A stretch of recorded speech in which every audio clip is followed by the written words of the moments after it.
We are live.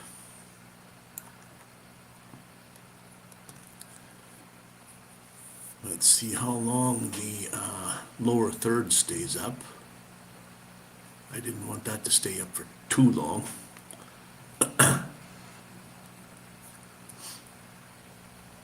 What I did was put the chat box window on the right-hand side of the screen there, which I hope is okay. Let's see if I can just maybe manipulate this just a slight bit more. Oh, that does the whole thing, so that's not good. All right, let's go to, hello, Mr. Ronney Braun. I was checking out your website. Now I see what kind of vehicle you're in. I do remember that. Yours is more like a home compared to my unit. And Wakey RC, Paul.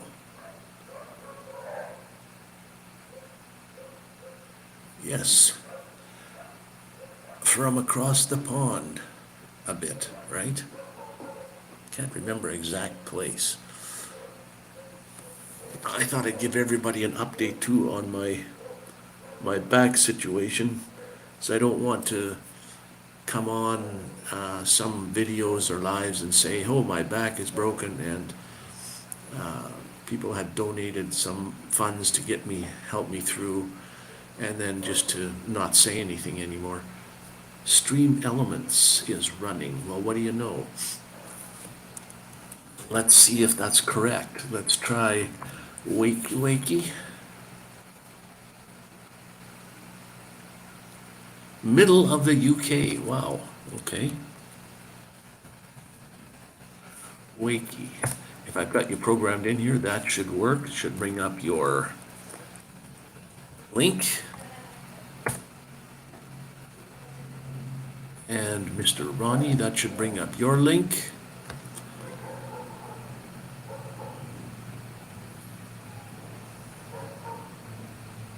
Which it does. Yeah, there is a lag. I can see there's almost sometimes up to a 10-second lag.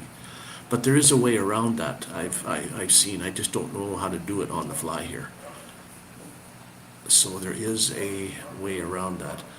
And then the number up above that shows how many people are in the house, as they say, is wrong. So I don't go by that anymore. And my lower third stays up there continuously. How come?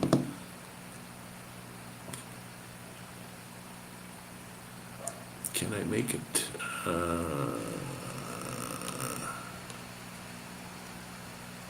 Go for custom. Oh, show always, that's why. Okay, delay before start, 0 seconds, give it a start. Hide after 5 seconds. Repeat every 8 seconds, repeat every, we'll go for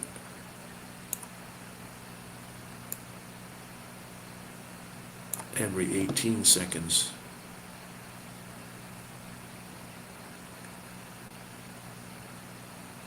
Okay, we'll just leave it at that for now.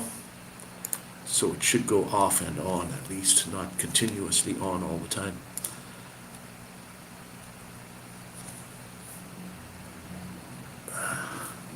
Had a similar break years ago when I ran someone over on my motorcycle.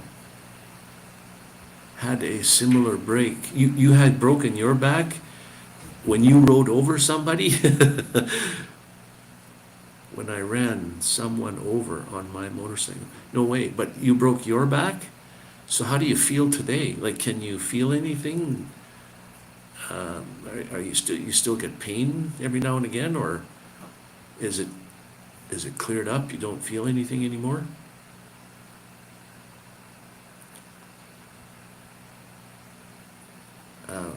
Broken back is not fun by any means. It's not like you put a cast on your arm or something and then you walk around for a few weeks and you cut it off and you're good.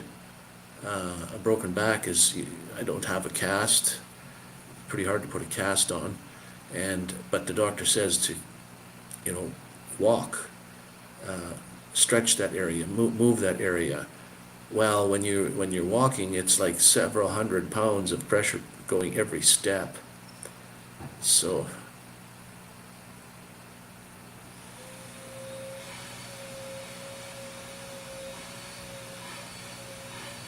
oh wow, he rode right in front of you. So you broke his back, you mean, or you broke your? You mean you hit him and then fell off your bike and broke your back? I'm not quite understanding that, how you broke your back. So, pain eventually went away, but you can always tell when it's going to rain. You can tell the weather now.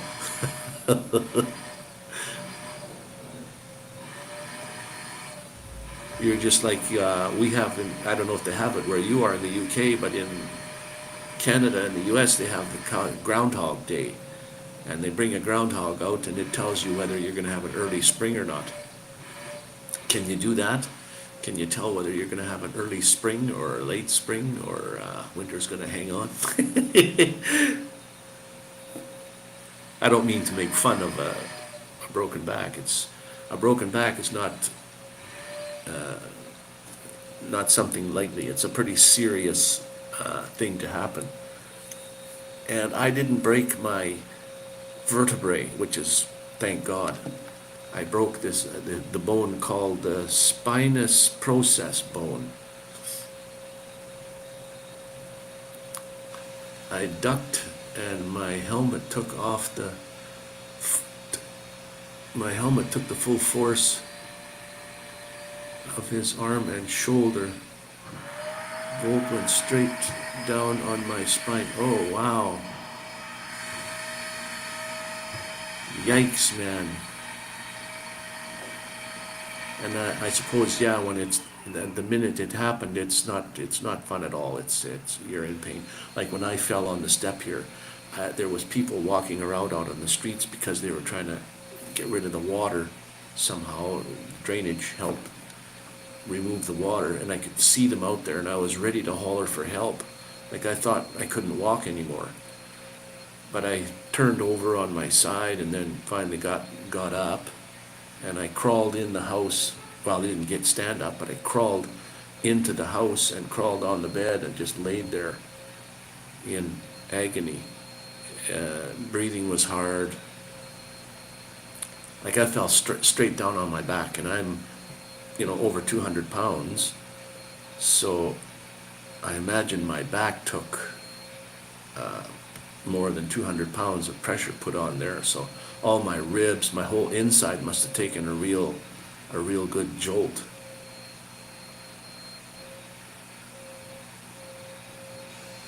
Two clean breaks on my lower vertebrae. Oh, yikes. Wow. That makes me cringe. I don't know if you've seen my videos here. I put out 2 videos about my back. One video was where it all happened in the house and showing the flood area, and in pain, trying to take video of my back, can't see back there. And then the other one was after I got my CT scan. I didn't go for I wanted to go for an MRI, but they said a CT scan for mine was better because it would show the bones and the tissue around it. So they showed me what broke, where it broke. I even put the video on my video there of where it was broken, completely broken, not cracked. So, and that's an important part of your spine. It's the part that sticks out from your vertebrae towards your back. It's one bone that pokes out there.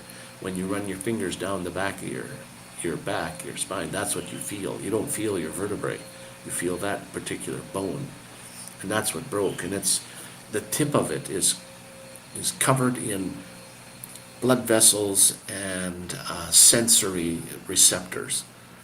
And when you break that off, well, sometimes I looked online and some guys had the exact same thing as I had, but they they were in the hospital and then like chained up and on, they can't walk. They had to learn to walk all over again. Not that they're paralyzed, it's just that they had to learn to walk all over again.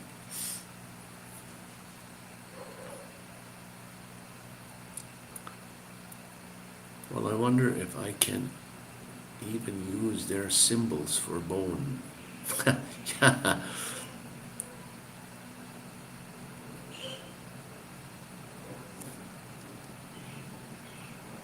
I don't have a bone.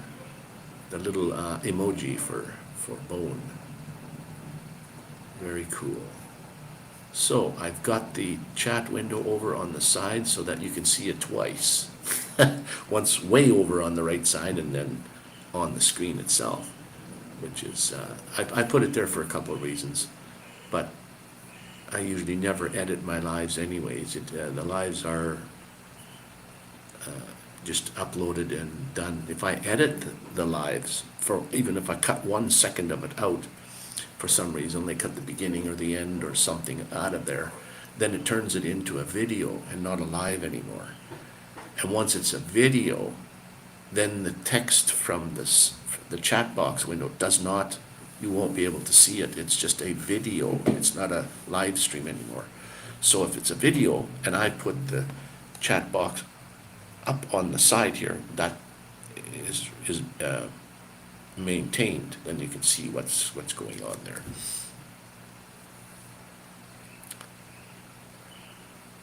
That can block other wrenches. Oh yeah, I think a wrench can block anybody. It can block, a moderator can block another moderator, and I'm thinking. Moderators really have a lot of power, believe it or not. They can do a lot of stuff. And what's happened before, when I wanted everybody to have a blue wrench. And just every time someone came in, I gave them a wrench. But some of them abused that system. They would block other people, and when it wasn't really necessary to block them. So they just thought it was something they should do. So I took everybody off the blue wrench. I had nobody. But then I couldn't go and post links, and I couldn't do this, and I couldn't do that. And I thought, well, if I had a moderator, at least they could do some of the grunt work for me, and I wouldn't have to go doing that. So then I started adding moderators again. I told anybody if they wanted to be a moderator just to let me know, and then I would check them out to make sure they're worthy of that powerful being a moderator. And then so I added a few. There's a few moderators I have right now that haven't been to my lives for months, so I don't know if they even taking them off wouldn't hurt. They don't come anyways. They just, at the time that day, they wanted to be a moderator or something, and they were cool people. Just you were 38 when that happened. Healed within a few months. Okay, wouldn't want the experience now. No, no kidding. It took a few months to heal, eh? Yikes. I got to go back to Canada in 3 months. I'm here for February, March, April, and then first 5 days in May, and then I'm gone back. I haven't really done anything of any significance here in Mexico. I mean, feel like now I've been stuck and burdened in the house, and I want to get out and go places. I've been to the beach a few times. I mean, wow. But I haven't been to any ruins. I haven't. In Cancun, you don't have to really learn the language. Most people know how to communicate in English, and even if it's a Mexican English problem, we work around it. And I wanted to learn more of the language. They talk so fast for me, I don't understand what they're saying. They have to talk real slow so I can pick up one word or one word here and there, and I can understand. But holy smokes. Occasionally I will take a step that really jars it, brings tears to your eyes. Well, I know the first day that I thought, well, I can't lay in bed all day. I have to get up. And I wasn't on any medication either. And man, I'll tell you, the pain was like somebody punched you in the back, like really punched you hard. And it just didn't go away. The pain stayed there until you took a breath or moved or something to get out of that pain. Well, then the guy I live with is a Mexican, and he went and got some pills for me. And I took those, and man, those sure helped. They were good for severe pain, it said on the bottle. Good for severe pain. And I thought, wow, this stuff really works. They got some great medications here in Cancun, let me tell you, or in Mexico. And I don't need a doctor's prescription for any of it. You just go to the pharmacy and ask for what you want. They give it to you. Like it's simply amazing that you don't need a doctor's prescription for these kind of pills. I'll be extra careful riding my motorcycle this summer. As far as I know, I'm not a member of the Broken Back Club. Yeah, well, now that I've got one broken back, I find out how easy it really is to get a broken back. And you never think of it because it never really happens. But it is easy. Simply, the older you get, not because of osteoporosis, but you don't even have to have that. Just sitting down in a chair, sitting down the wrong way and going smash into the chair, like clunk. Going up or down steps, and you're not looking at the steps, but you think there's one more, or you think there's, when you're coming down, you think there's one more coming down, and your body takes that heart jar because your brain thinks, well, there's one more step, and you're prepared to take that extra step, but there is no step. Or going up, where you think there's one more step, and there isn't, and you step way up high, and man, I've done that, and things like that can break your back, believe it or not. I remember one guy worked in a facility where they had heavy boxes, small boxes, but they were heavy. And one guy was up top on the scaffolding and wanted to play a trick on the guy below, and he had this box, and he walked over to the edge like it was real heavy, and the guy down below was going to catch this. Well, he dropped the box, and the guy down below was expecting it to be a heavy box, and he broke his back because his body was ready for something that was heavy, and it wasn't, and he broke his back. Like, yikes.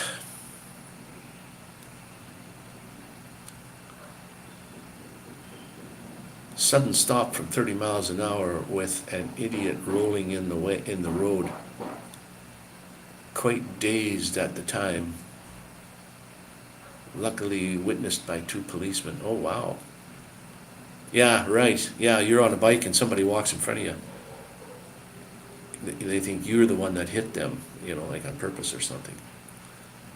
And I was riding a bicycle one time, at pretty good speed though, and some guy on a motorcycle turned in front of me to go down the street, and he wasn't getting out of my way, and I was getting closer, and my thoughts already were, what am I going to do to avoid? I can't avoid it.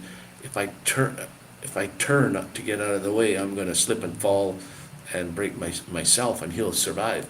So I was thinking, the minute I hit him, I'm going to just spread my arms out and take him with me over his bike. And I was ready for this. My brain was ready for this. And finally he got out of the way, and I slowed down.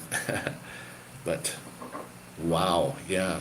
Well, at least you were witnessed by 2 police. Have a little bit of an alibi there. Holy. Unbelievable, eh?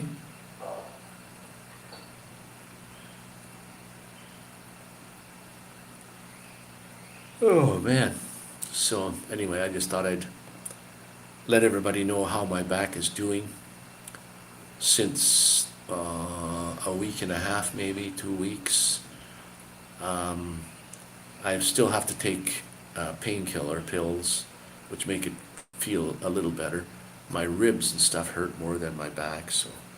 But at least the MRI or the CT scan told me what's going on, and I'm gonna go back in another month, end of February, beginning of March, and take another CT scan just to see what's going on, how it's progressing.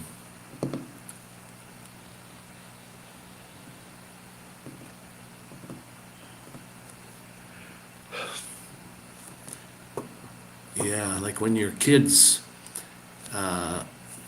pre-teens maybe, your bones are more rubbery than they are brittle, and you can fall on your arm and it should have broken, but it just, like, your bones are kind of more rubbery, they can handle more, and they don't break.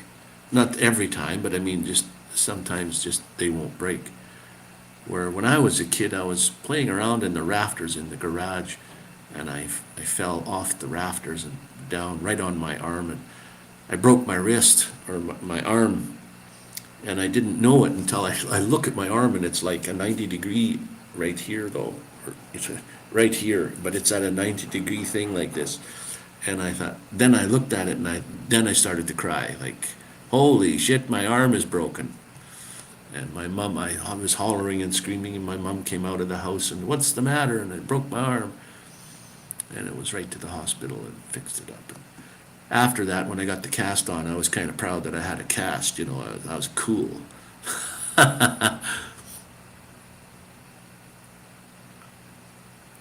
Some drivers don't pay attention when they make turns. Yeah, and if you're on either a pedal bike or a motorcycle, they're not looking for you. Because don't they say really, if you're not a motorcycle, you're supposed to ride in the middle of the road? Like not where the tires of the car are. You're supposed to ride in the center of the lane. And I don't know if the car can see you. They can see you in the rear view, but they might not be able to see you in the side mirrors. So if they go to turn, you know, they don't probably see you, which is probably not so good. Anyways, how's your days going, guys? What's the weather like where you are there, Paul and Ronney?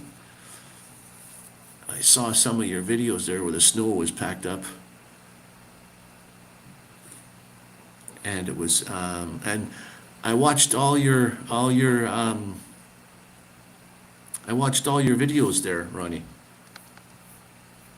Your shorts and what have you there.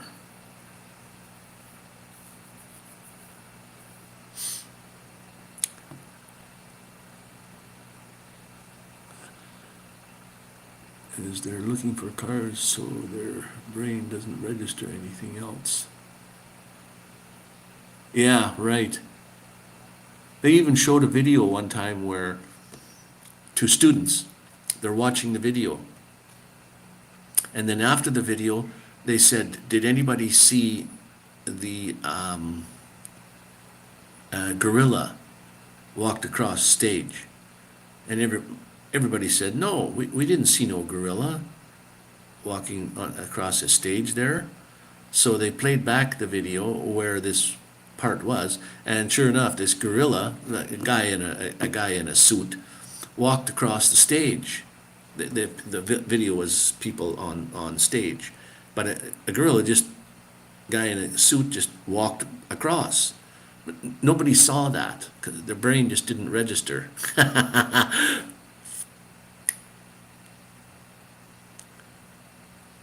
It's definitely went through here. It's supposed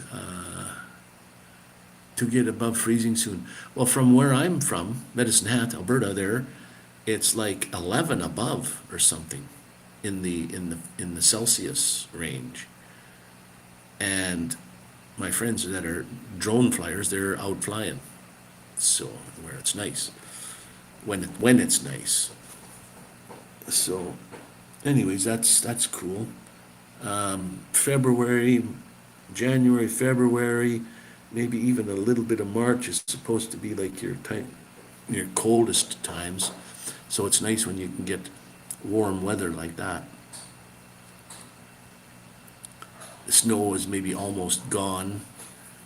I didn't see snow at all this year, which is nice. 5 degrees Celsius right now. That's pretty good. At least you're in the above the freezing numbers. I could live with that. When I went to Vancouver every year, it maybe 1 day or 2 days it got down to 0. The rest of the time was like 5 above. I never wore a winter jacket at all. I just had a hoodie that I wore all winter, and it was the grass is green there all winter long. The trees are evergreen trees mostly. They're all green, so it just seemed like it was green all year long, all winter long. And it wasn't that cold at all. I mean, you barely had to run your diesel heater to keep you warm, because when you're living in a small area like I was, and just your body heat and breathing and what have you kept you warm. And then your breathing puts out a lot of moisture in the air, and when you have no heater on at all, but believe it or not, your windows get fogged up pretty good, and then that freezes. And yeah, what snow? We'll probably get snow end of March. Yeah, I know. And I used to go back from Vancouver to Medicine Hat in April, and April is still very cold. May was this year was pretty cold. It snowed in May, and it was pretty cold in May even. And then when I left Medicine Hat to come here, November the 9th, it was minus 30 already in November. So, yikes. And snow. For some reason, Wisconsin seems a lot colder and rougher than where you're in Canada. Wow, really? Oh, wow. I'll have to look on a map where Wisconsin is compared to where I'm at, where it is. I mean, you're further south, of course, but I mean that don't mean anything. It's a certain latitude or latitude above that is, I mean, can get colder. Like Vancouver, the way Canada is built, Vancouver is more south, so it's one of your nicer places to go in the winter. There are spots in the mountains that are very nice places to go, like Osoyoos area, Kelowna, because that's fruit orchard country, and it rarely gets like freezing too much there. Otherwise, you couldn't have orchards. But they stay nicely warm. Maybe it's protected by the mountains. I don't know why it is, but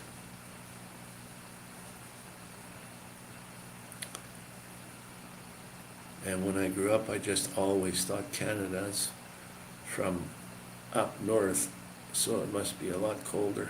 Yeah, no kidding. Well, the farther you go, though, like if you go up into the Northwest Territories, yeah, it's probably cold up there just about all year round. They have very, very, very short summers. And when spring comes, the plants are growing and they bloom real early, and then in the summer, the sun never sets because of the tilt of the earth. The sun never sets, and in the winter, it probably never rises. It's just always probably just below, I mean, it's light, but it's just below the horizon. But there are a lot of Americans that believe Canada we still are in igloos and stuff, like the Eskimo, and it's always cold here, or there's wild Indian people, with bows and arrows and, shooting the white guy. They're not educated enough. Yet 99.99999% of the Canadian population is within 600 miles of the border, the US border. it, there's as far south as we could get, you know, as opposed to just going into the border and you're in the US, but 99% of Canada is right on the border. Medicine Hat is, well, I don't know, 70, 80 miles from the border, more south. Some Canadian places are right on the border. I saw a place the other day, the town was split down the middle of the border, and as a matter of fact, one street. And when 9/11 came, was it 9/11 that happened? The police would, if you were walking down the sidewalk on the Canadian side and you decided to walk across the street to go to the bank or to go to the post office, it just happened to be in the US, but it's your post office, and the police would stop you and, you know, make sure what you're doing and what have you, because you just walked across the border, which was down the center of the street. So I guess if once one country decides that they want to push the fact that, hey, you're crossing borders, well, I mean, if you drove your car down the center of the line, half of it's in the US and half of it's in Canada, that was probably illegal. And if you're going to enforce the laws, well, the law is the law. But before that, it was okay. You could just walk on any side of the street you wanted to. But some strange places, there are a lot of towns that are actually built on one side or the other and doesn't cross over. They're just like, you go across a bridge and then you're on the other side, or what have you.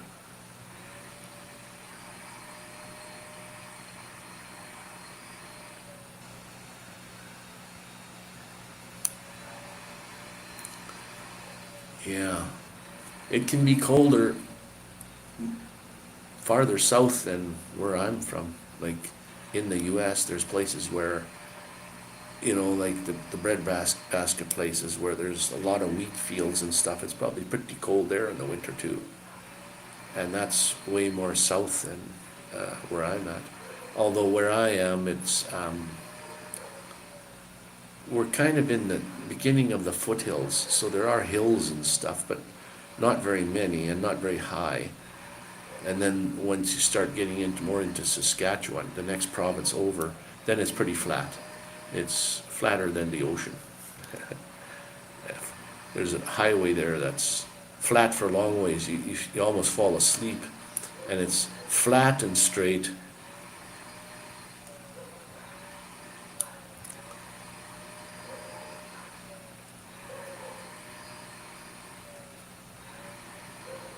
Hoping to make some more 360 videos. Yeah, put it on your bike somewhere so you don't have to hang on to it, and then like put it on some sort of bar or something on the back end or above your head or something, and away you go. You can see all the way around you.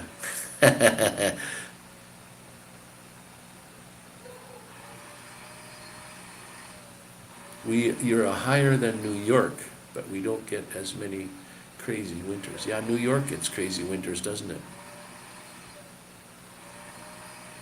And you're higher than that.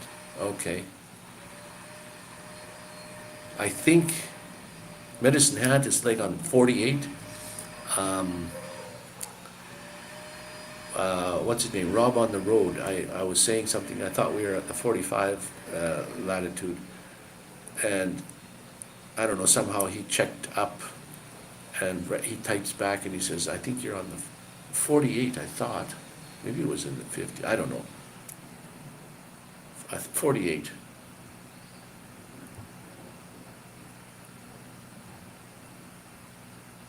You ride your bike 365 days a year.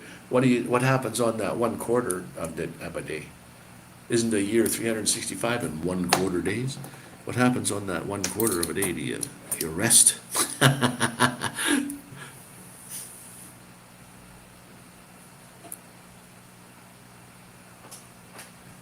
So where you are, you don't get much snow there then? I take it, I mean, if you're riding 365 days on a motorcycle, obviously it doesn't snow very much. Not much snowfall. Wow.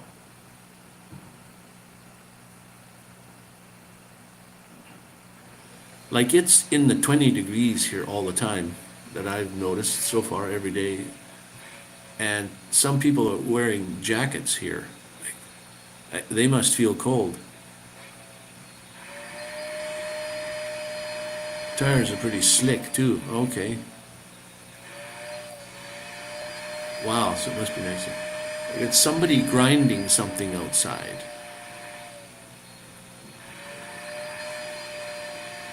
You can probably hear that because my microphone really picks up the sounds.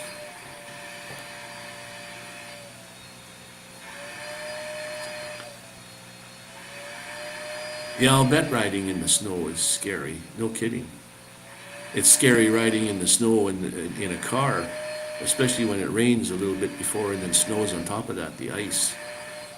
And when you turn your wheel and you're skidding, you're sliding, there's no traction. You're just sliding. Nothing you can do about it.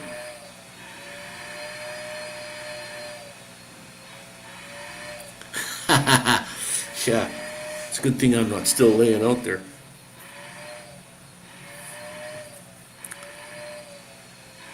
It sounds like it's right next door too, and these people over here on this side of me, oh, the camera's backwards, but it's on my left-hand side. They're always doing something with their gardening, but this doesn't sound like any gardening stuff. Grinding something. I should go tell them I'm having a live here. Can you keep it quiet a little bit? And then there's when it was raining the other day, it was really loud. The rain, when it rains here, it rains like big drops, and it was a noise right outside my window here, and I look out there, there's a pop can laying out there, and the water was dripping off the roof right on it, and it's just right on it. So I had to, the other day I went out there and I just moved it over a little bit. Oh, there, he finally turned his, maybe it was a hedge trimmer or something. Finally turned it off. Got quieter anyways. So the thing of today should have been, my thing today should have been like open topic. Whatever you want to discuss is fine with me, we'll discuss. And just see what's going on in the world with the rest of yous. You want to do a video. Well, like I said, I went back and looked at your channel, your Ronney Braun channel. I don't know if you have more channels. That's the one I saw anyways. The last video you did was a while ago. Yeah, you should be doing videos. I think your lives were, or your shorts were more recent than your video. And I guess, yeah, if you're living in a vehicle and that's your only means of transportation also, and you don't want to be driving around, well then you're sort of stuck in your home and you don't want to move around. It's pretty hard to get out and video something, when unless you're just walking through the snow. You put your dash cam on your bike, but I haven't really done any interesting trips. Oh, Mr. Wakey, somebody called Sly Dad. I'm taking it. We must have met way back in Kim and Roger days from drone. What were they called way back then? Something drone. I went to visit them, and I went on their lives twice. I went on their lives. I gained over 100 subscribers overnight. But anyway, that's where I met. Think that's where I met you, and I met Sly Dad. Now, Sly Dad hasn't been on for his channel for over a year. Hasn't posted a video in over a year, and I was on a live, just a pop-up live the other day, and what do you know? Slide Ad pops in, says hi. He says, I heard about your back injury.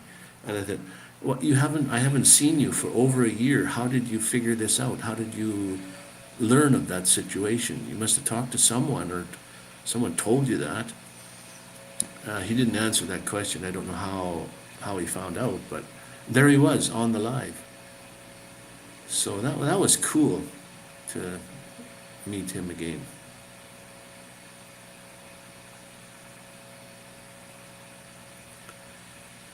Yeah, there's always poorer than poor people here in Mexico, everywhere.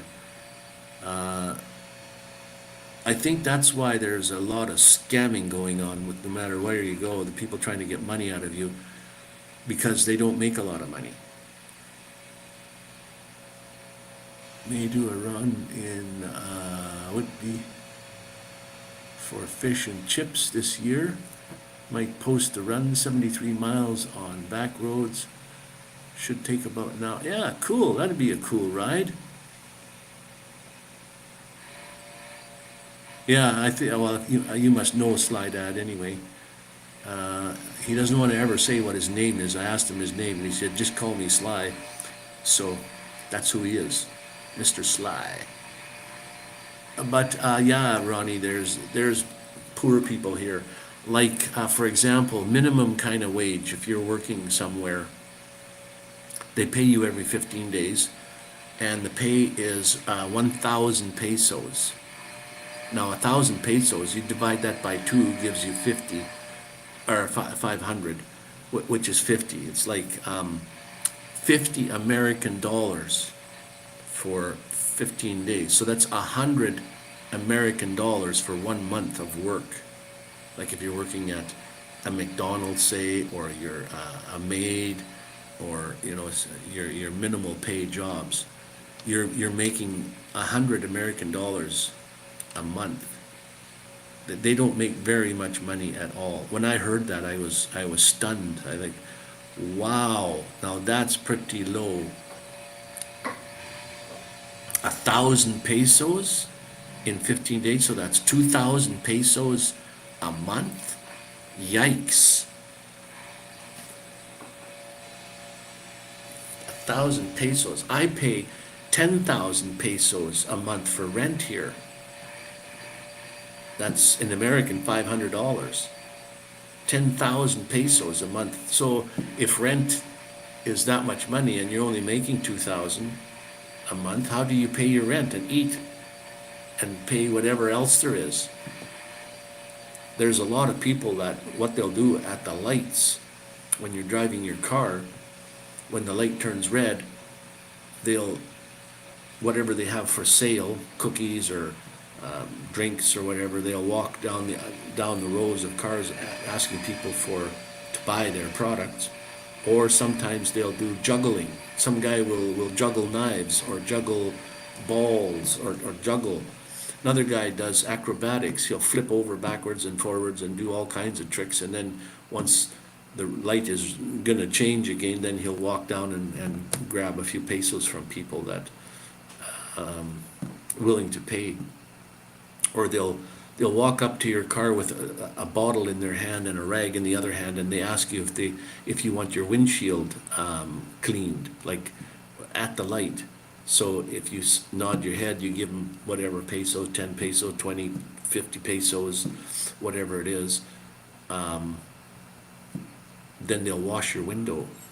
And a peso is like, for American money, if you divide it in half, like 10 pesos is 5, so that's 50 cents. So 10 pesos is 50 cents. 100 pesos would be $5. Divided by 2 and then move the decimal place over, so $5. If you do hyperlapse, it'll turn out cool, but no volume. Oh, okay, that's when, if you want, then you can put in your music. Like you said, you don't like music. Put some music in there, or dub over and talk. And like I was saying, Sly Dad, that's what he used to do. He rides, I don't know if it was a Harley or whatever kind of motorcycle, but he puts his camera, must be on his chest or something, I would think, because you could see both of his hands and then the road. And I liked that. The audio was there. You could hear him driving down the road. He would take us on his trip wherever he was going. It was cool. I liked it. I like those kind of videos. Take me along on your ride.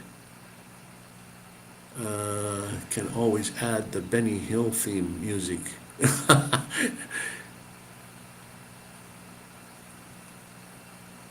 Yeah, Benny Hill music. Yes, I know Benny Hill. I used to watch him all the time. Benny Hill.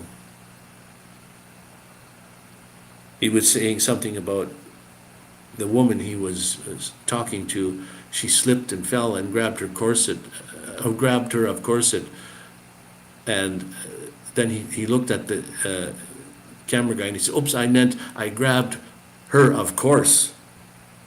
And it was this and that, but like he didn't mean to say grabbed her corset. He's got some funny ideas. His late son's Harley. Okay. Could be.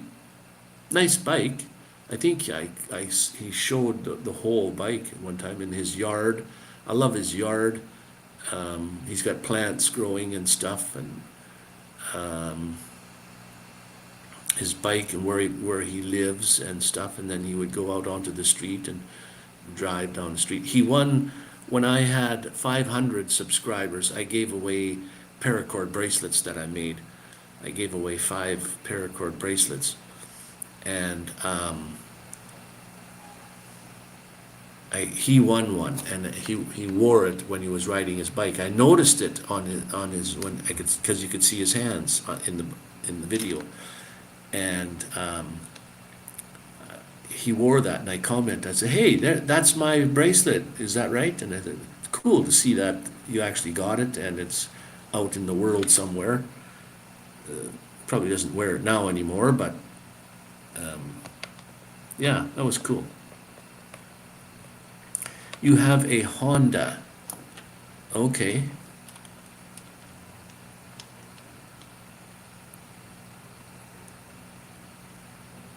Yeah. Oh, I remember you won one, and I think, if I'm not mistaken, you guys got to pick which ones you wanted and what colors I think you wanted at the time. I have a 650 Kawasaki, never rode a Harley. Okay. Harley is probably most famous for their sound. I think the sound of their motorcycles is patent. You can't make another motorcycle sound like that. They're CBF 900 Hornet. Oh, cool. Always wanted to have a motorcycle. I guess I could buy one day and ride it. Just be extra little careful. Well, in Canada, they're only good for, I think, summer. You're lucky to get 4 or 5 months of summer if you're lucky. So, but it would be 4 or 5 months of pure enjoyment if you could ride your bike.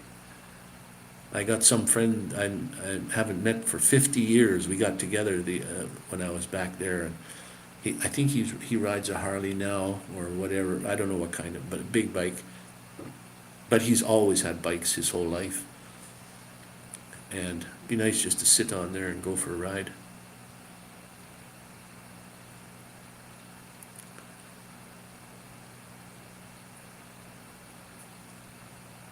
So you've had a couple of Hondas. Now you're riding a Kawasaki, eh? Okay. 650. Oh, that's a pretty big bike. Like when I first got started with my friends, I didn't get one. All my friends were getting motorcycles, and I couldn't go with them, of course. But that was back in the days of the 50s, you know, like a Honda 50, small bikes. But when you're just a teenager, it's a step up from a moped type bike, you know, where there is no kind of governor for speed. You just throttle and you got speed there. So they were more in the motorcycle kind of range as opposed to they call them moped. So at least that broke you in. And friends would, you know, say, here, go for a ride, drive down around the streets. So I would take it out and learn how to shift and drive up and down the roads, you know, even a couple hours, you'd go for a ride. But that was no license, no nothing, just go out for a ride. Your third Honda. Would love a CB 1100 Blackbird. Had one for 3 weeks while mine was being repaired. Awesome machine. Oh yeah. Well, they give you one to use, while it's in repair. Or you maybe have to pay whatever amount to use it, but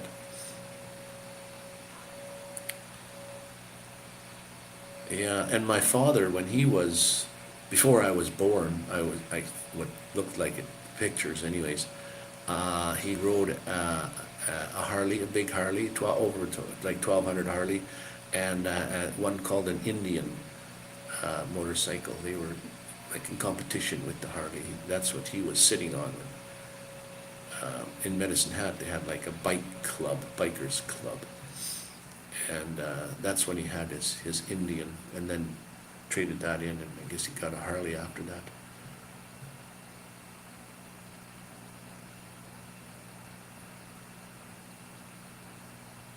They do have a, what do you call it, training bike club there in Medicine Hat, where they train you to ride whatever bike you have. They train you on how to steer correctly, how to get out of when you know you're going to have an accident, what to do, how the bike really wants to go straight by itself. When you, like, they took their hands off the steering wheel and then would push one side with their hand, would push it, thinking that now the steering wheel is going to turn and you would fall over. But no, the bike wants to go straight. Oh, you must have seen lots of shows where they're racing bikes and the guy falls off his bike, but the bike keeps going and it's going pretty straight because the wheel doesn't want to turn. It wants to go straight in a straight line. So I'd be pretty scary at 190. Or even at 172. That would be pretty scary, let me tell you. Yeah, the Indians were like the first Harleys that, they even might have been in a little bit of a competition at that time. And I think his Indian, how you shifted it was up by the gas tank. It was a long lever instead of by your foot. It was a long lever up by the gas tank and you would shift there. And starting them bikes, there was no push start, I don't think, like electronic push start. They were all with your foot. And if you didn't get it right, it would kick back pretty good. And some people, you know, maybe even got broken legs because of the kickback.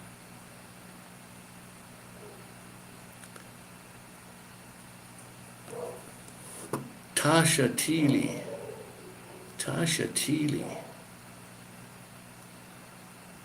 You ride too? What kind of bike did you have?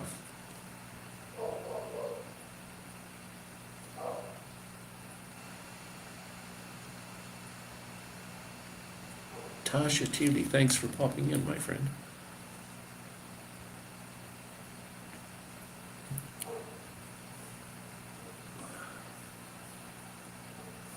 I should do a snow motorcycle run. Carefully, of course, and won't be going anywhere. Yeah, carefully, of course, don't break your back.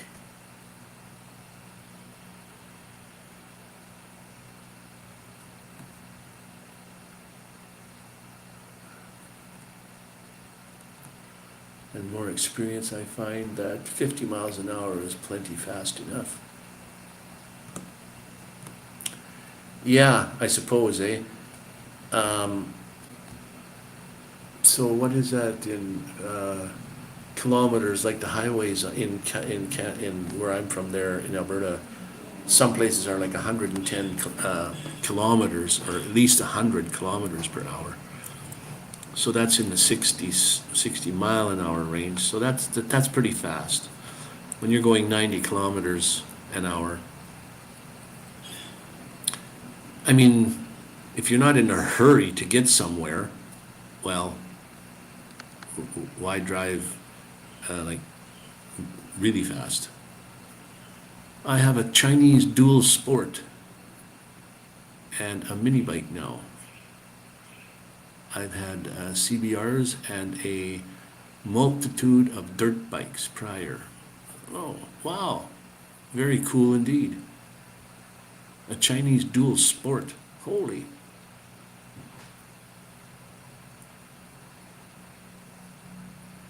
There are some e-bikes right now, believe it or not. They're e-motorcycle bikes. They don't really look like a motorcycle. They look more like a bicycle. But from a standstill, this guy hits the throttle and the front wheel will come up and he rides on his rear wheel. Like, they got a lot of power, these things. Like, my goodness.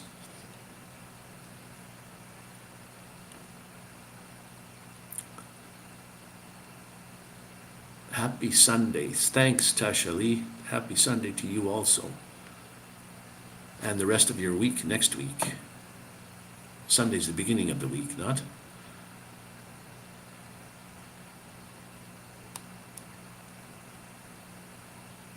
Sometimes we'll do motorcycle work during live. Oh, cool, cool. Would love another dirt bike, but all the areas we rode on as kids have been closed off and developed. Yeah, there are some that are closed off, and they didn't want the ground to be chewed up. Resident Nomad. Well, hello, my friend. How are you doing? But she doesn't have a pretty good helmet camera set up for lives.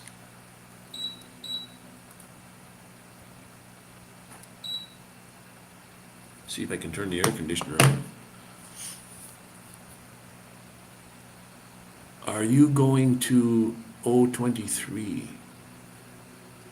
I don't know what O23 is.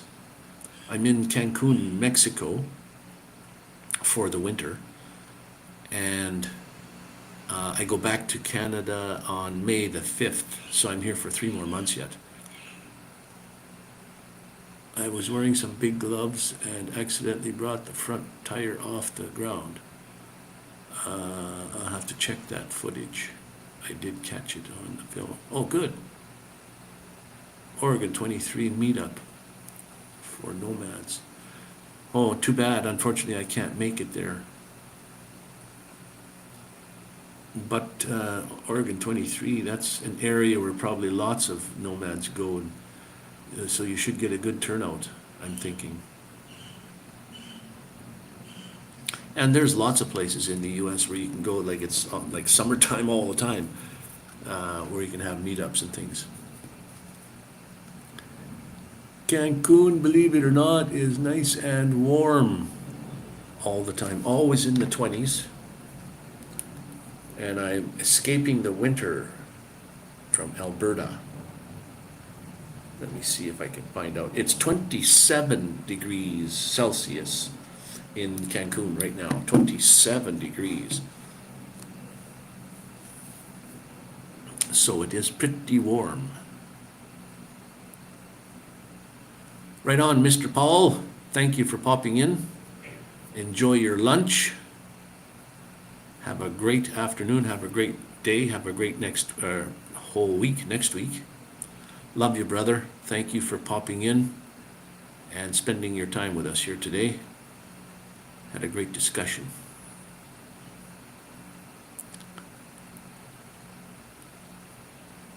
And Resident Nomad. I'm going to have to check you out there. I don't remember. I don't remember you. I don't remember your name. What's going on here? Resident Nomad.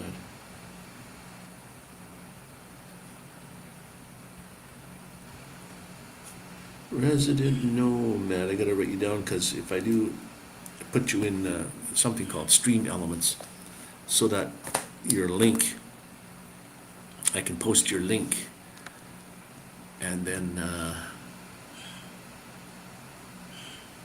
no way. Well, that's how I haven't heard from you. Mr. Raymond. Well, how the heck are you, my friend? Are you still, as the resident nomad guy, are you still, you see, that's how far behind I am. I'm gonna have to go to look you up.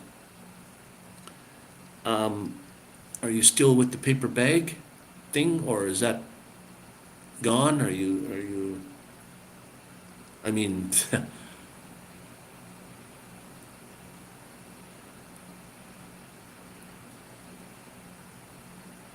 he retired, did he? Okay. Well, that's great to hear from you, my friend. You made one meal there in your Jeep or in your vehicle there, and I just had to make my own take on that one. It was with the chicken, and the way you were showing it there, I thought, wow, that's cool. I got to make that. That looks good. So I did the same. But I haven't been active too much lately.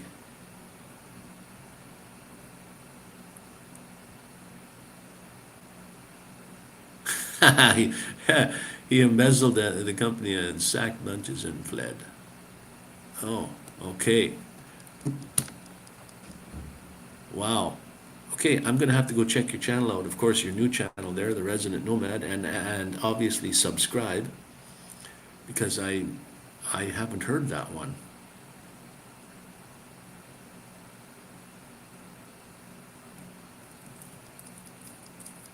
Yeah, I'm the same as you, Raymond. I know that for some reason my notifications are I turned them off for a reason, I think, is because once you get subscribed to a bunch of people, you're getting ding, ding, ding, ding, ding, ding, ding all the time, and I just don't have time to go watch everybody. So I just go watch when and where I want to. And sure, I lost a lot of, they didn't unsubscribe, but I lost a lot of people coming to the lives or watching the videos, because I guess just because I did, they're probably saying, well, you didn't come to mine, I'm not gonna come and watch yours either. Whatever the reason, but, so I just, I just took it is what it is, and I'm not pushing to become monetized. Don't care if I do or not, I'll never become rich from it, so, what the heck. I just put the videos out for myself, and so that I started the whole YouTube thing so that I can go back and look at where I've been and what I've been doing, and a place to keep my videos. My hard drive was full all the time. So that's the whole reason for the YouTube for me. So that's why I still do the YouTube, is just do it for me. I don't really care how it progresses. Yeah, YouTube's overrated. There's another company out there, it's called something else tube. It's called, I don't know, YTube, VTube, iTube, YouTube. I don't know what it is, but it's pretty hard to compete directly today with YouTube because of how big YouTube really is. Like TikTok, it competes in a way, and then there's that other tube station that how you get paid money is not by the company, you get paid by the people. The more people that watch you, the more you get paid. So the company doesn't pay. It's like YouTube, you have no contract. It's just you against YouTube. If they don't want to do something for you, that's it. They don't have to. There is no signed contract saying that you have to pay money for this or that. And this other one is a little bit different. But it's in its infancy, so it's hard to... Hello, Rob. Rob on the road. Well, how you doing? Rob knows Raymond. Well, looky there.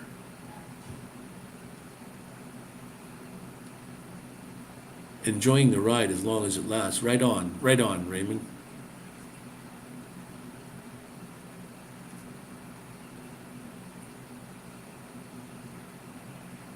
I work in a person job. Old-fashioned, I know. Yeah, no, it's, who cares? Yeah, you do for yourself, and that's all that counts. And I do watch every once in a while Static Camper Van. I don't know if you guys know that channel. He used to never put lives on, but when he does a live now, it's like 400, almost 500 people watching. And I thought, holy smokes! But he's been monetized for quite a while now, and he doesn't really beg for the money, but you can tell once you become monetized, you kind of, hey, that's kind of good income. How do I keep it going? You know, I mean, I understand that, but anyways, I'm so far from being monetized. I'm halfway there as far as watch hours go. Halfway, and watch hours are hard to get, so, I mean, if I get there, I get there. Like, so what? But anyway. Big deal. But glad to see you're hanging out in Mexico. Must be fun. Yes. I don't know if you heard, I broke my back. Slipped and fell out the front door here, and right in the center of my back, across the back, and broke my back. And I've got a couple of videos out about before it happened, and then after it happened, and then after the CT scans, to let people know what exactly happened. And I was a couple of videos and talking about this, and I don't know, maybe people got sick and tired of me complaining about broken back. So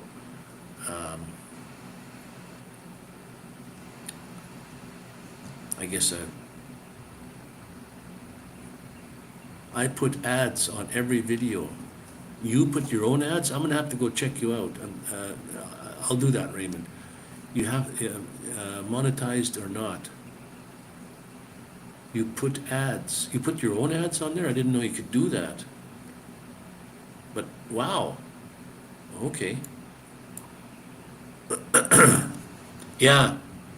Broken back. And then the doctors say, well, you got to get out and walk and stretch that area. So that seems kind of weird. But you can't be cooped up in the house all day. So YouTube puts ads on your oh, well, you must be pretty popular, because I don't get ads on mine at all.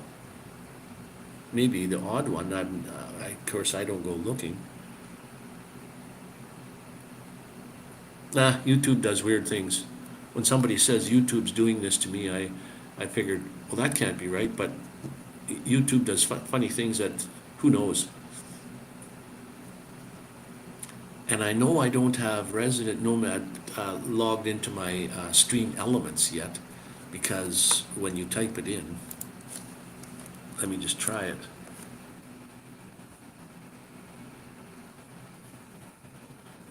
First exclamation point talks to the bot, and then the first name of the person's channel will pop up the link to their channel. And if nothing pops up, well, then I haven't programmed it in there yet. And because I didn't realize your name as Resident Nomad, it won't pop up. I can see it didn't. So next time, if you ever come to a live next time, it will post your link, and only moderators can post links. And then for yours, they're going to have to go searching for you to post it. And I used to have everyone as a moderator, and now I took them all off, and I just put them on when they kind of ask if they could be a moderator, because moderators can do a lot of stuff. And that I wanted some moderators, because I don't have time to go looking for people's channels and then put the link, post the link and what have you. So anyway,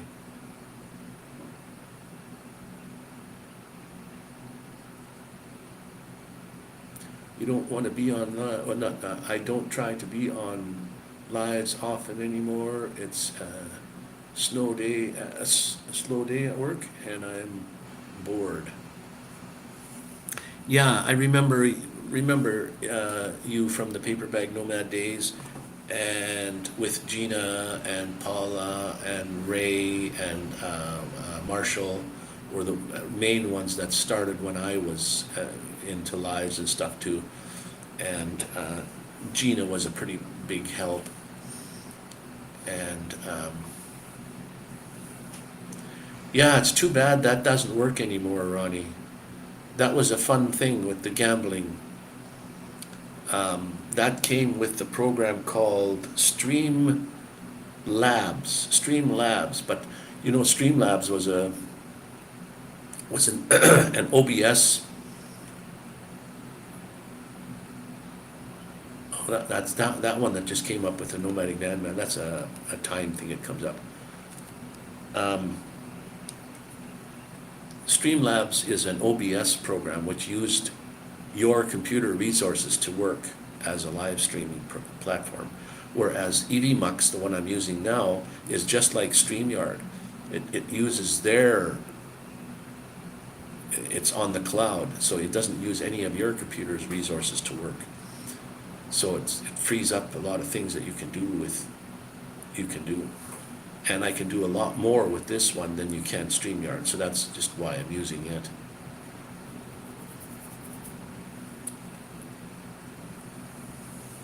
Yeah, too bad that gambling game doesn't work there, Ronnie, anymore. They had a lot of fun there. People would come in. Tommy, remember Tommy from,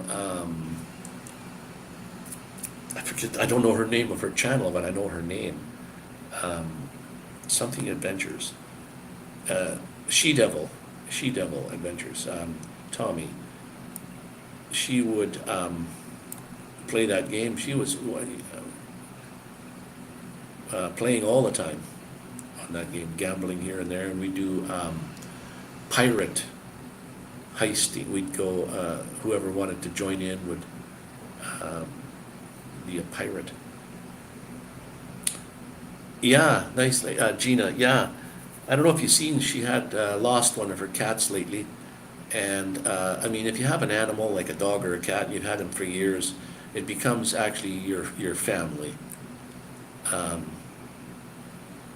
And so when she lost that cat, she was devastated for a while.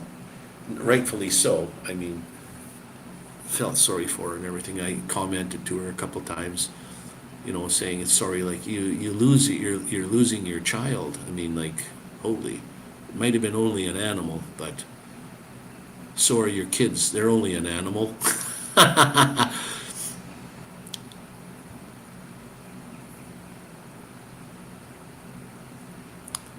I'm kind of making this my channel for a little while.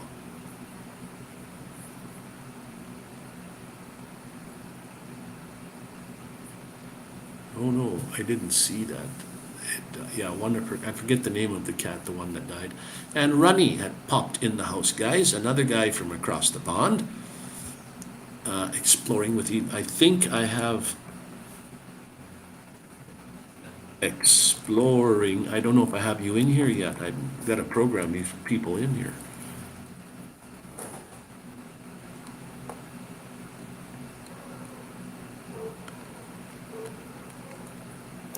Okay.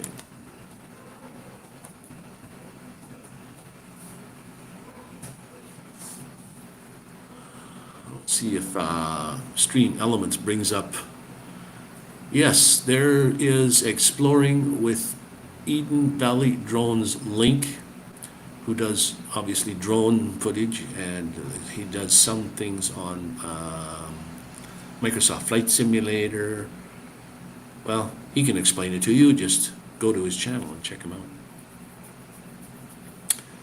So I've got to put in Resident Nomad, and Slydad was already in there. You guys might not know who Slydad is, but he was a friend I haven't seen in over a year who just popped in one of my lives just the other day, which is kind of cool. You film stuff.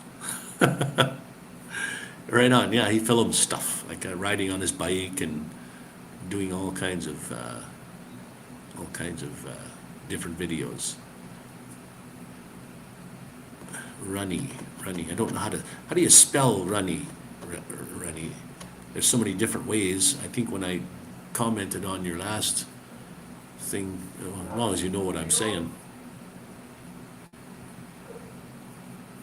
Yeah, don't we all? Yeah, no kidding.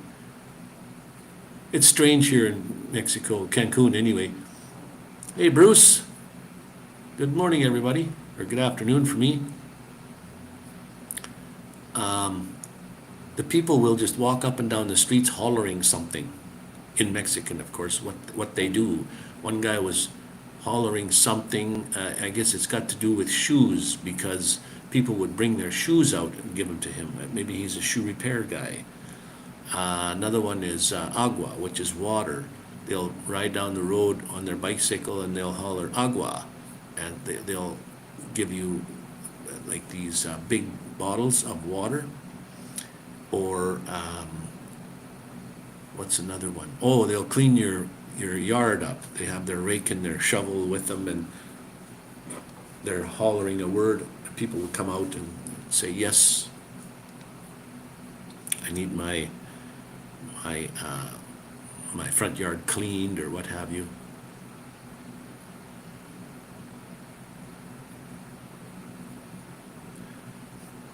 Yes, I don't have Resident Nomad's link set up because I haven't programmed it in. But there's Ronnie's link, should pop up any second for you, because I do have that program. I have to program it in order for it to work.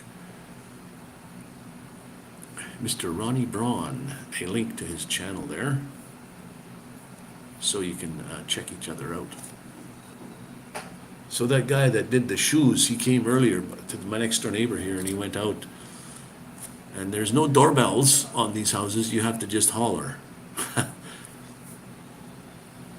So people are, and you can't come and knock on the door because each house has a steel fenced gate in front of it.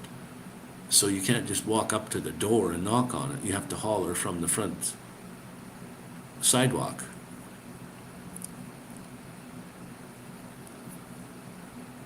And Armchair Wanderer, Mr. Bruce, he just popped in. Thank you, Bruce, very much for the e-transfer thing. It's very humbling, but I do appreciate it, and thank you very much. Ronney, he just subbed, he said. Just subbed you.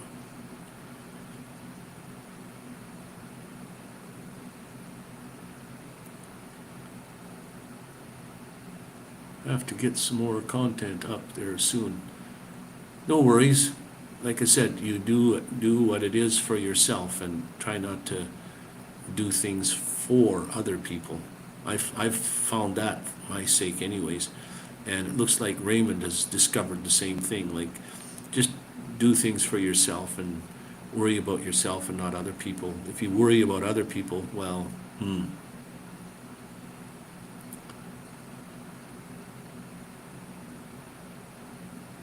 Yes, we're going to have a meetup. That is for sure, Raymond. I wouldn't mind meeting you. You've got some, quite the whatever you call it, how you figure your videos out and what you use for your content and stuff. It's just like, wow.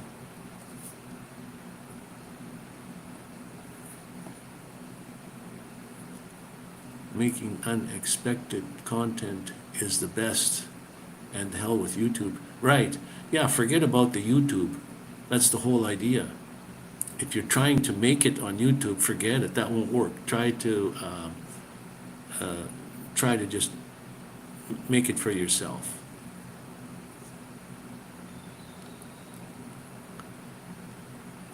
Let's just see here if we have maybe I don't have Bruce's link programmed in there. The only way to do it is exclamation point will speak to the bot, and then armchair, first word of someone's channel name. If nothing comes up, then the bot can't respond. And nothing is coming up for Bruce. Okay, so there we go. That's got to be programmed in there. And I unfortunately have to put that in there, so just me that has to do it. Armchair Wanderer has to be put in. Wanderer. It's like Wanderer spelt with E-R-E-R. It's like trying to get the part going. And that is Bruce. I'll put you in for next time. Bruce? I'll have to listen to Ricky Nelson sing Garden Party. Yeah. Relevant if you were a couple minutes back in time. Did you guys see my videos about traveling back in time? With my drone, the goggles you wear, I turned the knobs and I discovered I could go back in time if I pushed the button. But then when I went back in time, I thought, well, now how do I get back? I just have to, if I go too far back, I have to relive that whole thing over. So I've discovered I can go forward in time. So the last video I put out, I went 3,000 years, or not 3,000, I went to the year 3,000. And that's where I am.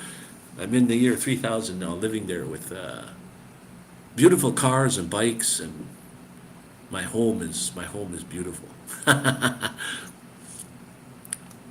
You don't have a channel, well, you got to have something, maybe with no content. I mean, just to have the Armchair Wanderer make you have a channel, that's it.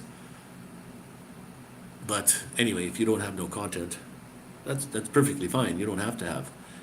I know a lot of people that just watch videos and lives and that they don't have any content at all. Matter of fact, they don't have any subscribers.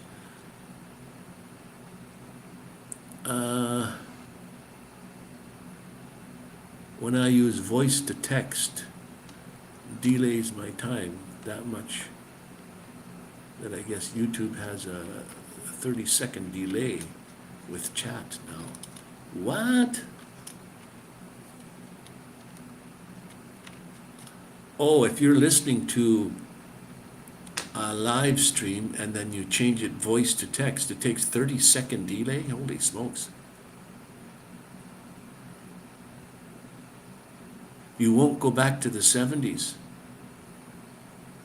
There's some periods in time I'd like to go back to. I don't know if 70s is one of them. I was born in 52, but the 60s were real nice. TGIF went a couple of years without content and got followers.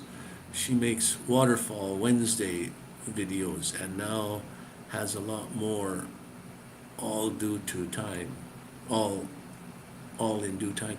Oh, cool. Bree from TGIF. Yes.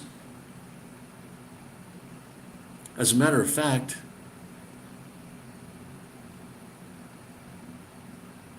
so that the mods and creators have time. So as a matter of fact, how I met Bree was she happened to come to one of my lives and I kept calling her bro. I would say, way to go, bro. And then she texted me after the fact and she says, I'm not a bro. And I said, no, I didn't mean you a bro as a male. I said, I know you were a female. And she sends me her picture and she says, I'm not a bro. And I said, I'll never ever call you a bro again. And ever since I see her now, whenever she pops in or what have you, I never call her a bro again. She's kind of a beautiful woman, let me tell you. So I won't ever call her a bro again.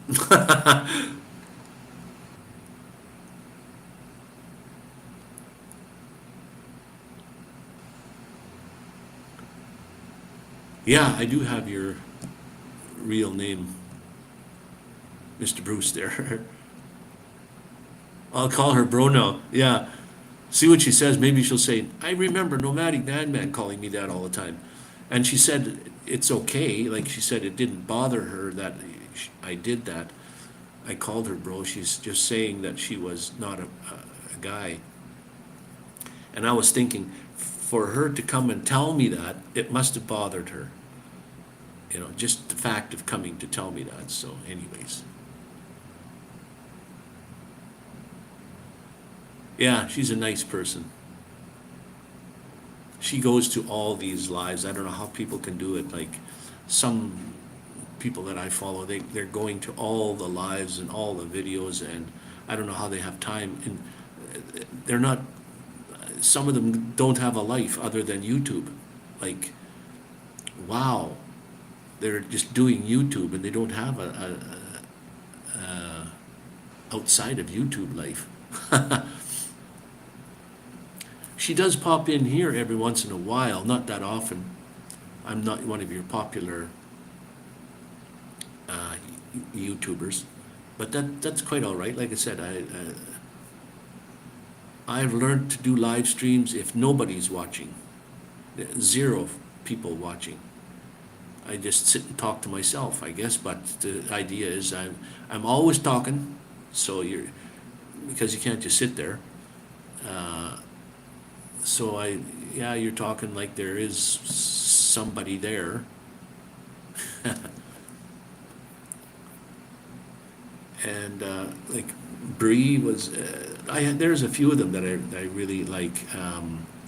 Like you said, and Gina too. Gina has heart problems, and here's another guy from across the pond. Andy just had stopped in.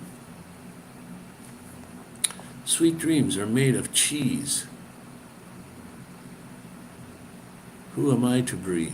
Yeah, brie, cheese. I never would have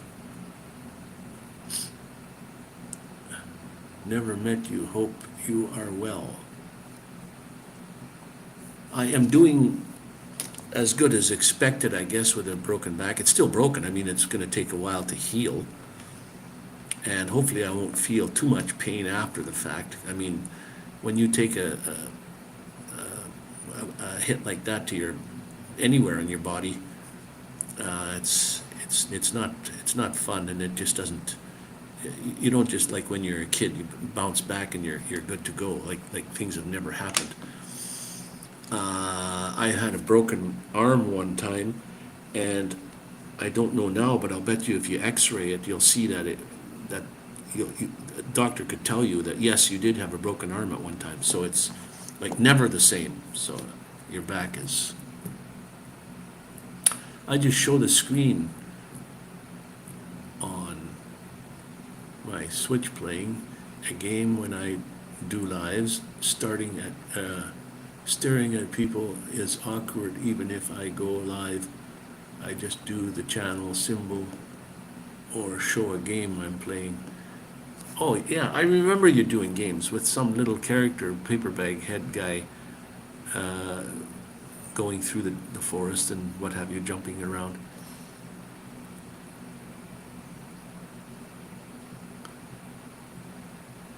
Yeah, well, that's the thing. When you slip and fall, it's just like you fall so fast you haven't got time to even put your arms out to stop yourself. But anyway, yeah, just put it on. You can talk and chat with the people. Just you're playing the video, they can follow along and watch the game. Cool indeed.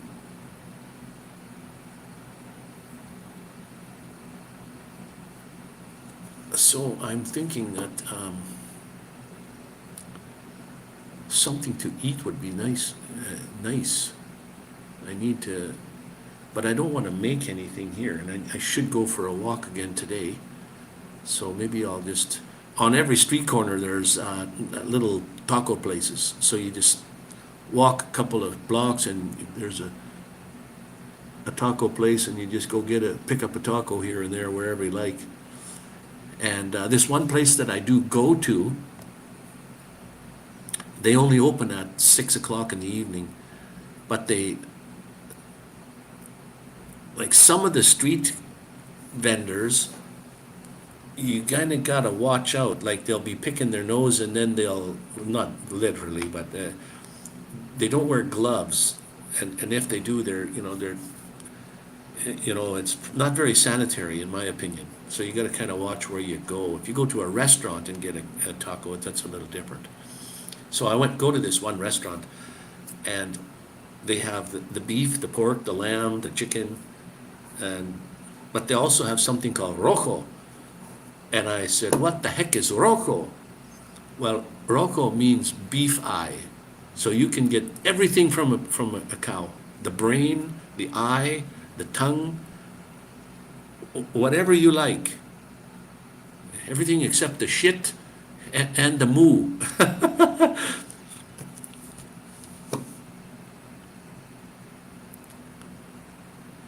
Walks are good. A place that sells tacos. Oh yeah, they're on every corner, on every street corner. They come out early in the morning, and they have their tacos right there for you. All right, Ronney, thanks for popping in, my friend, from across the ocean. It must be, or the pond.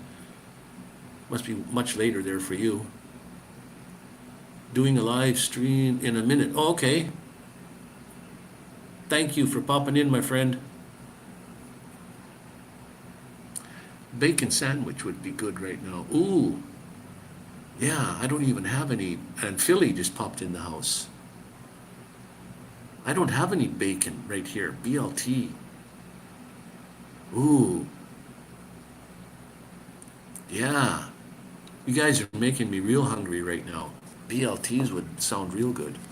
As a matter of fact, there's a place down the road here. I might walk down there. They make a good tostado. It's bigger than a taco.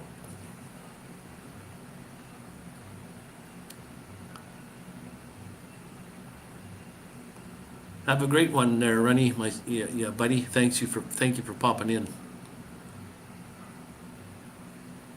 And if I don't make it to the live, because I'd like to go out and get something to eat, have a great one. Beef broth makes a great vegetable taste. Delicious. Yeah, no kidding. How much does it cost to eat a day to eat a day of okay fast food? Well, like tacos are anywhere from, it all depends where you go. Early in the morning by the bus stop, there's one there that sells tacos for 10 pesos, and sometimes 15 pesos. Most places are 20 to 25 pesos per taco. And a taco is two tortilla shells, soft, and they're about 4-inch diameter round. So they're smaller than the Canadian tortillas. They're small, and then they have a good pile of meat on them. And they're 20, let's say 20 pesos per taco is like $1. So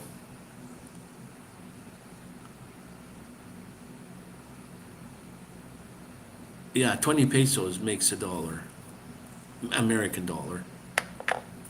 You divide by 2 and then move the decimal place over. So 20 divided by 2 is 10, and move the decimal place over 1, I guess it would be $1. 10 pesos is 50 cents. So if you can get tacos for 10 pesos, that's only 50 cents per taco. So you usually get about 4 tacos, so $4 or $5.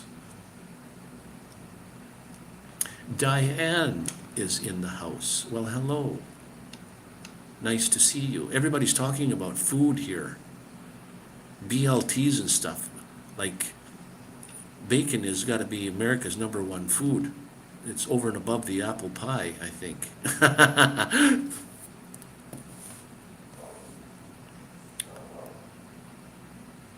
So, yeah, I've got to go get something to eat. I started at noon and I've been on for an hour and 35 minutes, and it's starting, my stomach's starting to go now. I'm thinking like, I've got to get something in there. And I don't want to make anything. I don't have any bacon. I've got tomatoes. I've got onions. I got bread. I don't have lettuce. But I've got tomato and onion, but I don't have no bacon. I got meat, like ham, chicken kind of loaf stuff. But still, I want to go out and get something a little different. And I need to go for a walk anyway. Just because I got to go for a walk.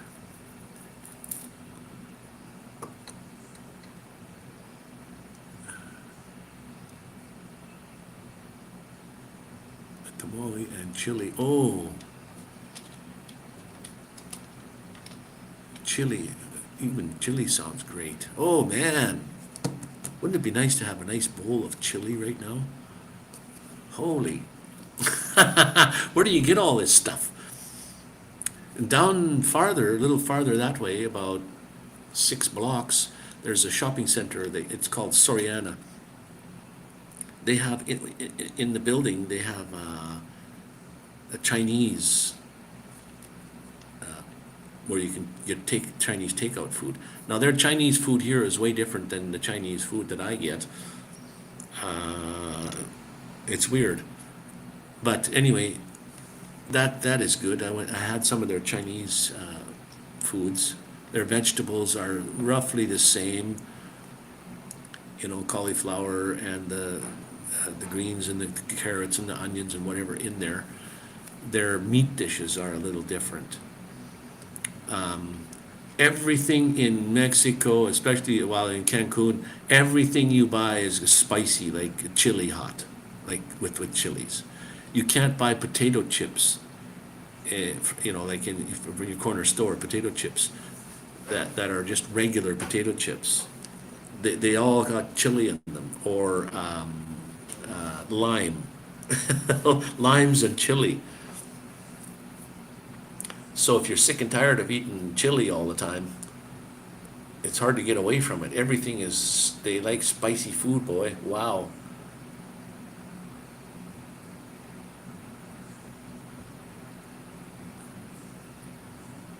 Yeah, I don't know where you live there, Diane. Do they have actual real Mexican stuff? Like, it's pretty hard. I don't think there's anywhere in Canada you can find like real Mexican food. So that's why when I go out here, I don't care what it is. I eat it. I don't know if they let more GMO. I don't know if they use that or not in their food here. I don't know. Although when they're making tacos, no they don't. They put the meat on their grill, and it just stays there. And then the taco shells are corn. I think they're corn shells. And like I said, they're just small. They're not hard shells. They're all soft shells. And then the meat, they just pile the meat on. And then you can put onions and parsley on there, and then your hot sauce. And really good to go. Wow. Very tasty, believe it or not.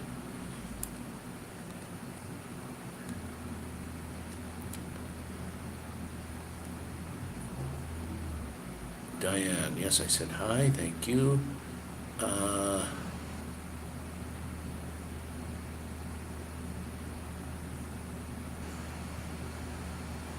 looked up 18 pesos for $1. Yeah, no, it depends on what day you look it up, but yeah, it's about 20, so 18.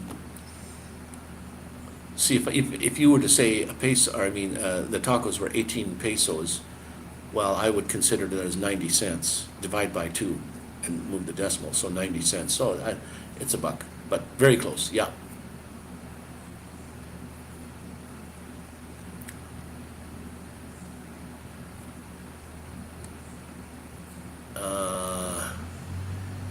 You set your heat level up. Yeah, no kidding.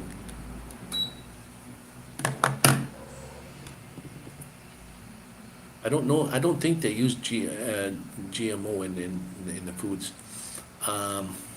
You're going for your walk, missed your post there, Bruce, going for your walk with your wife now. Have a great Sunday, guys. Have a great Sunday there, Bruce. Thank you for popping in. Enjoyed your company. Thanks, brother. The owners migrated from Mexico. Oh, cool. There you're getting, they know what they're doing then.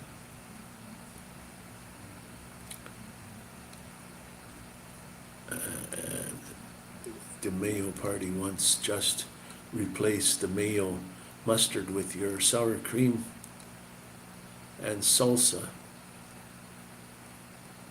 Add cheese, chives, and with the chips. Okay. Wow. I have never tried Lebanese food. Never. I can say that anyways. I've never tried. I made like 300 and it was a hit. Oh, wow.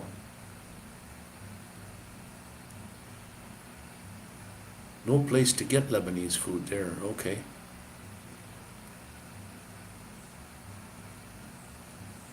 I wouldn't mind trying it either, but I suppose here in Cancun there's no Lebanese food. They do have IHOP here. IHOP's American, I think, where it was. But I have an IHOP in Medicine Hat, where I come from. But man, the food is different. They make the same things, but their grated potato things are way different tasting than, like, even just their basic potatoes are different than here, or than back home. So Ethiopian food, ooh. To get authentic foods from other countries, it must be tough.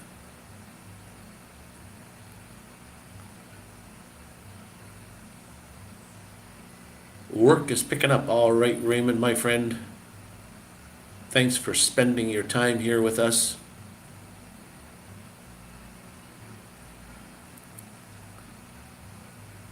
And have a great day for the rest of the day, and I hope your week's going to be a good one.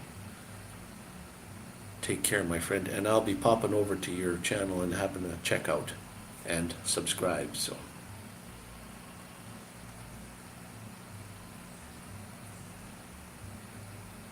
somebody's got some music out there playing loud.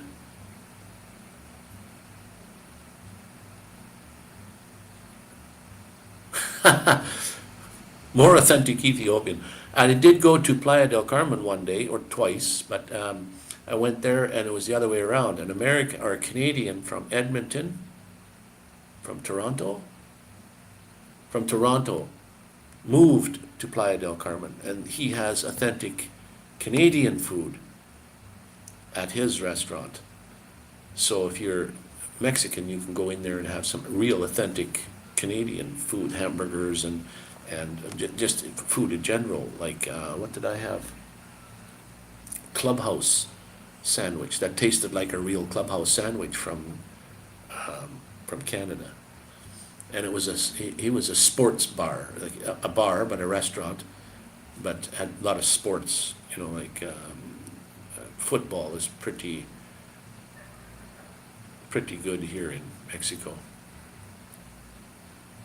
Everything is served family style. You serve yourself from one platter. Eat with a flat bread. No silverware. All good. I like that kind of eating, just with your fingers. I went to a Mexican restaurant here where it's all on a big, what do you call those, round things that turned, with, in the center was 15 different hot sauces, right from, I guess, from your coolest hot sauce to the very, very hottest.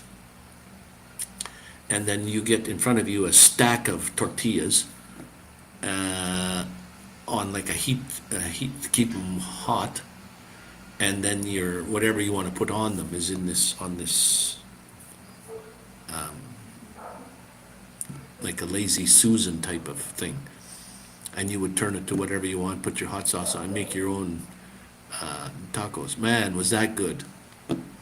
And I don't even ask what the meat is, what kind. You just eat it, and it's all good.